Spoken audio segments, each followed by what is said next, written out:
paz do Senhor, meus irmãos. Hoje nós estudaremos a lição número 8 da classe juvenis, classe Daniel. O título da nossa lição é sobre batismo no Espírito Santo e dons. O nosso texto bíblico encontra-se em Joel, capítulo 2, versículo 28, onde a palavra de Deus nos diz: "E depois disso derramarei do meu espírito sobre todos os povos. Os seus filhos e as suas filhas profetizarão, os velhos terão sonhos, os jovens terão visões." Então, aqui temos o que foi profetizado pelo profeta Joel. Acredita-se que Joel exerceu seu ministério entre o ano 510 e 400 antes de Cristo.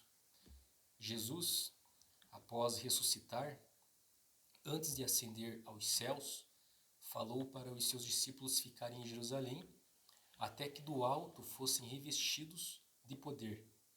Em Atos capítulo 2, encontramos sobre a descida do Espírito Santo, no dia de Pentecostes.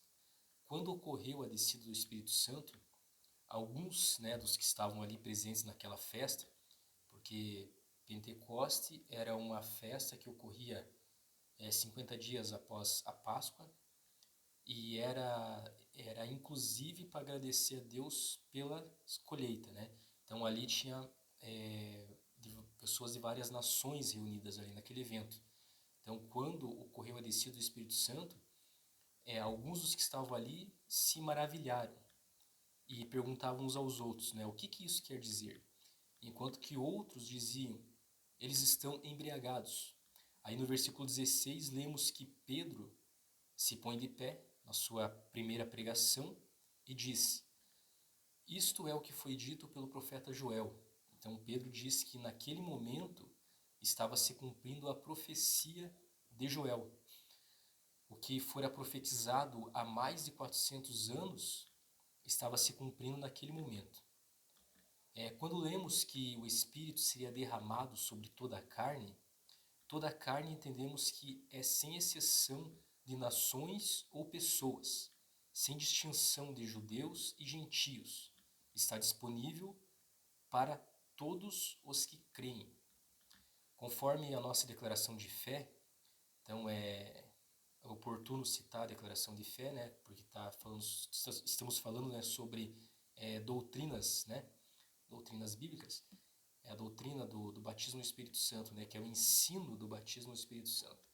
Então está escrito lá: cremos, professamos e ensinamos que o batismo no Espírito Santo é um revestimento de poder do alto. Aí tem a passagem bíblica, "E eis que sobre vós envio a promessa do meu Pai. Ficai, porém, na cidade de Jerusalém, até que do alto sejais revestidos de poder", conforme encontramos em Lucas. E é também uma promessa divina aos salvos, que encontramos assim: "E também do meu espírito derramarei sobre os meus servos e minhas servas naqueles dias", conforme podemos encontrar em Atos capítulo 2, versículo 18. Então trata-se de uma experiência espiritual que ocorre após ou junto à regeneração, sendo acompanhada da evidência física inicial do falar em outras línguas. "E todos foram cheios do Espírito Santo e começaram a falar em outras línguas conforme o Espírito Santo lhes concedia que falassem." Isso ocorreu no dia de Pentecostes, conforme podemos encontrar em Atos capítulo 2, versículo 4. Então, nessa passagem, ser cheio do Espírito indica ser batizado no Espírito Santo. O falar em línguas é a evidência inicial desse batismo, mas somente a evidência inicial, pois há evidência contínua da presença especial do Espírito como o fruto do Espírito, que encontramos em Gálatas capítulo 5, versículo 22, e também a manifestação dos dons. O batismo no Espírito Santo é uma bênção resultante da obra de Cristo no Calvário. O batismo no Espírito Santo é distinto da salvação. Os discípulos de Jesus já estavam com seus nomes escritos no livro da vida, quando receberam o batismo no Espírito Santo.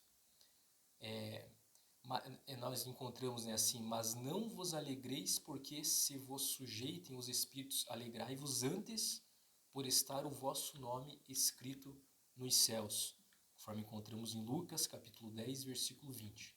Então, eles, né, os discípulos, já estavam purificados pela palavra no dia de Pentecostes. Tem uma passagem que diz assim: vós já estáis limpos pela palavra que vos tenho falado, conforme João capítulo 15, versículo 3.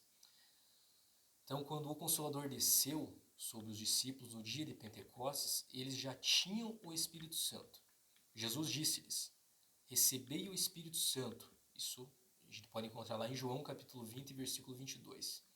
Na experiência da salvação, o Espírito Santo passa a habitar no novo crente.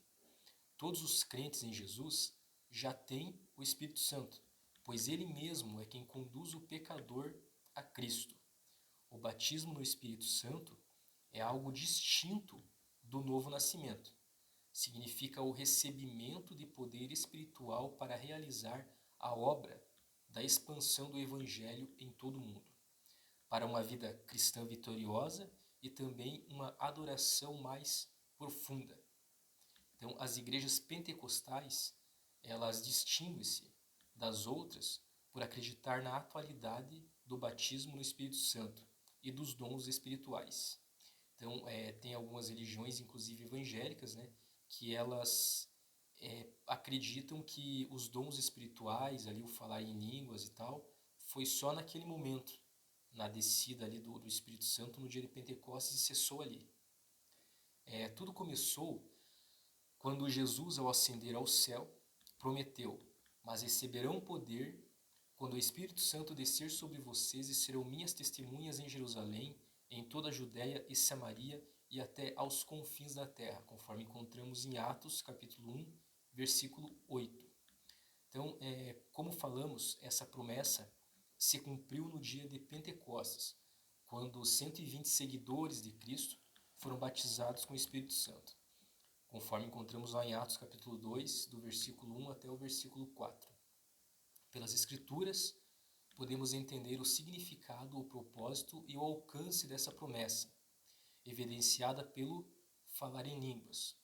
O batismo no Espírito Santo não é salvação, pois ele diz respeito à experiência de poder para o serviço, enquanto a salvação é uma experiência de regeneração e justificação do pecador.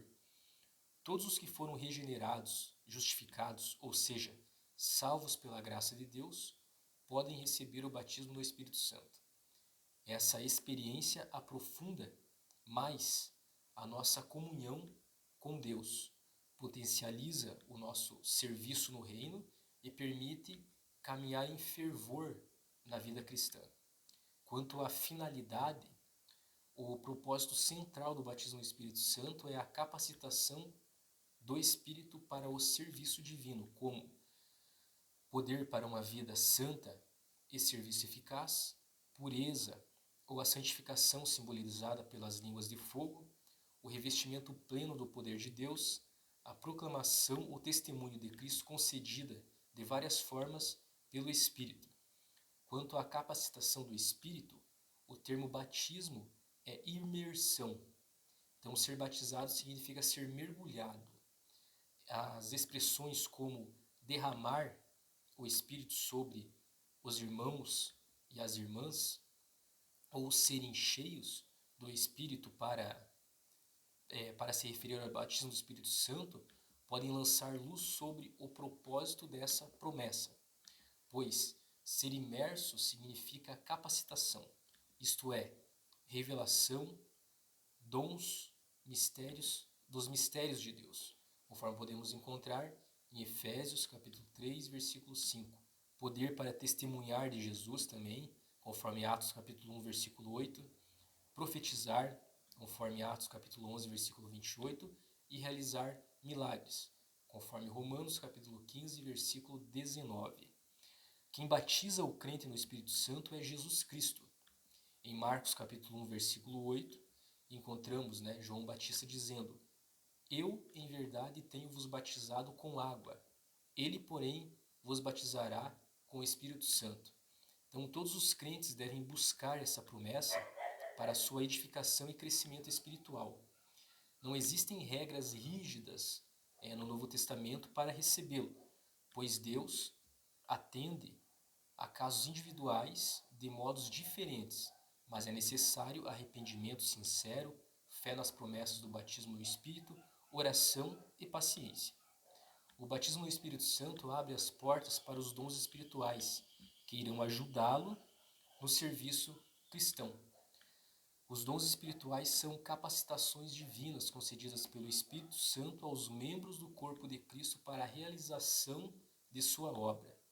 É Deus operando por intermédio dos homens. Segundo o pastor Tim David, existem muitos dons e nenhuma lista visa ser exaustiva. 21 deles são alistados no Novo Testamento. Todos são complementares entre si. Nenhum é completo em si mesmo. Encontramos no Novo Testamento 3 listas de dons espirituais. Em Romanos capítulo 12, do versículo 6 ao 8, estão relacionados os dons que representam serviços prestados ao corpo de Cristo. Além da profecia, tem ministério, ensino, exortação, repartir, presidir e misericórdia.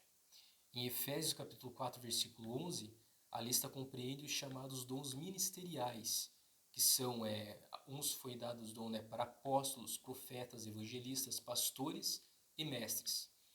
Na primeira carta de Paulo aos Coríntios, capítulo 12, do versículo 8 ao 10, relaciona 9 dons. Pelo Espírito, a um é dada a palavra de sabedoria, a outro a palavra de conhecimento. Pelo mesmo Espírito, a outro a fé. Pelo mesmo Espírito, a outro é dado dons de cura. Pelo único Espírito, a outro poder para operar milagres. A outro profecia, a outro discernimento de espíritos, a outro variedade de línguas e ainda a outro interpretação de línguas. Então, quanto ao fruto do Espírito, todo cristão, quer seja criança, adolescente, jovem ou idoso, deve buscar viver uma vida frutífera diante de Deus e dos homens. Pois segundo Jesus, uma árvore é conhecida pela qualidade dos frutos que produz. Se a árvore for boa, seu fruto será bom. No entanto, se for má, seu fruto será mau, conforme podemos encontrar em Lucas, capítulo 43, versículo 45. Tais frutos devem manifestar-se não apenas na igreja, onde nos reunimos para cultuar, mas eles devem ser evidenciados nas escolas, no namoro, nas amizades, nas redes sociais, no relacionamento com os pais. No capítulo 15 do Evangelho de João, Jesus propõe aos discípulos a parábola da videira verdadeira, em que a videira verdadeira é Cristo e os ramos somos nós. Os crentes longe de Jesus, nós não podemos produzir bons frutos. Para que o fruto do Espírito seja gerado em nós, é necessário que tenhamos uma comunhão permanente com Jesus Cristo. Precisamos andar no Espírito, conforme a palavra de Deus, nos diz a palavra de Deus. Andar em Espírito significa não alimentar a fonte da nossa natureza pecaminosa por coisas ruins, ou seja, as obras da carne, que encontramos em Gálatas capítulo 5, do versículo 16 até o 21. O crente cheio do Espírito deve demonstrar todas as características do Espírito, não apenas esta ou aquela virtude, pois o fruto fala de crescimento e de caráter. Encontramos em Gálatas capítulo 5, versículo 22 e 23, que o fruto do Espírito é alegria, paz, paciência, amabilidade, bondade, fidelidade, mansidão e domínio próprio. Conforme nossa lição, traçando um paralelo entre o fruto do Espírito e os dons espirituais, temos que o fruto do Espírito é criado e produzido, começa com um novo nascimento, procede do nosso interior, requer tempo para crescer e está relacionado ao nosso caráter e continuará para sempre e não se divide. É um só. Já os dons espirituais são dados e recebidos, vêm após o batismo no Espírito Santo, procedem do céu para nós, não precisam de crescimento, estão relacionados ao serviço para Deus, terminarão um dia e são diversos e repartidos pelo Espírito. Então concluindo, né, a nossa lição, precisamos buscar o batismo no Espírito Santo para desenvolvermos melhor nossa vocação no reino de Deus. Tanto o batismo quanto os dons e o fruto do Espírito Santo são ferramentas indispensáveis para os cristãos de todos os tempos. Amém? Deus abençoe a cada um de vocês e até a próxima.